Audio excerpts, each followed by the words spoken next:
So yun no, isang mainit na balita ang lumabas ngayong araw dito patungkol kay LeBron James dahil ayon mismo dito sa kanyang agent na si Rich Paul ay ganap na ngang free agent itong si LeBron James ngayong summer.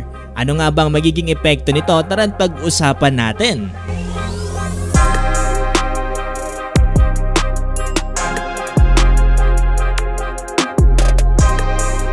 Tapos ng 2 taong kontrata dito ni LeBron James para sa Los Angeles Lakers ay official na nga magtatapos ito ngayong paparating na summer. Dahil nga dito ay unti-unti na nga nabubuo ang spekulasyon kung mananatili pa siya sa koponan o hindi.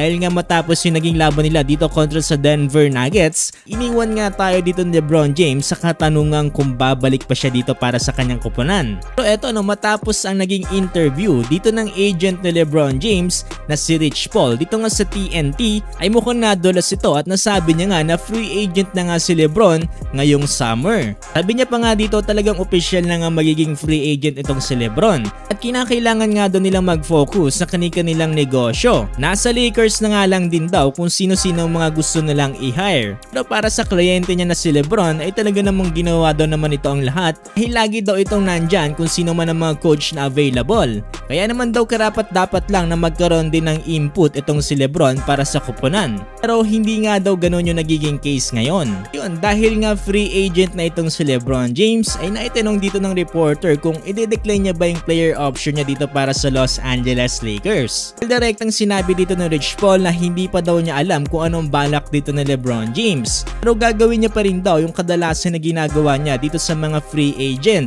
I-evaluate muna nila yung situation at kung ano nga yung pinakamaganda ay doon sila pupunta. Siyempre no, at the end of the day, business ang kanyang pakay dito, gayon naman din daw para kay LeBron James. Pero huwag kayong mag-alala no, ang pagiging free agent naman dito ni LeBron James ay hindi naman necessarily ibig sabihin na aalis na siya para dito sa koponan ng Los Angeles Lakers. Isa lang sa pinakamalaking dahilan nito ay magiging beneficial kasi para sa kanyang agent gayon din para kay LeBron. Mas magiging flexible kasi para kay LeBron James ang magiging negotiations kung magiging free agent nga siya at eligible na siya to negotiate a no trade clause dito nga para sa LA. Kaya naman kung tatanggapin niya kagad yung extension ay hindi nga magiging eligible kagad dito sa clause si LeBron. Kilala niya daw si LeBron na mas gusto nitong nakokontrol niya yung kanyang ginagawa. Yun, dahil nga free agent itong si LeBron James ay hindi rin naman talaga nawawala yung usapin dyan na potential exit dito para sa Los Angeles Lakers at pumunta nga dito sa ibang koponan. Isa rin sa mga nakikita kong dahilan dito ay ang pag-draft ng kanyang anak ngayong June. Di pa rin talaga nawawala kasi yung dahilan na gustong-gusto ni LeBron James na makalaro ang kanyang anak sa iisang NBA team. Naman possible na kung sino nga ang kumuha dito kay Bronny ay talagang hindi malabo na makuha din nila si LeBron. Dagdag pa niya no, ayon din mismo dito kay Rich Paul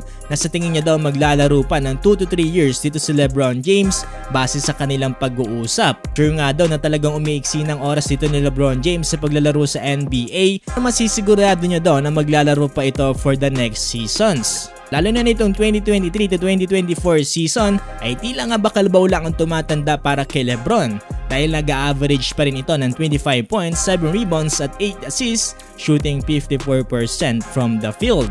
Considering na siya ang pinakamatandang player currently playing dito sa NBA. Napupusuan ba kayong koponan na dapat niyang puntahan? Komento lamang niyong palagay.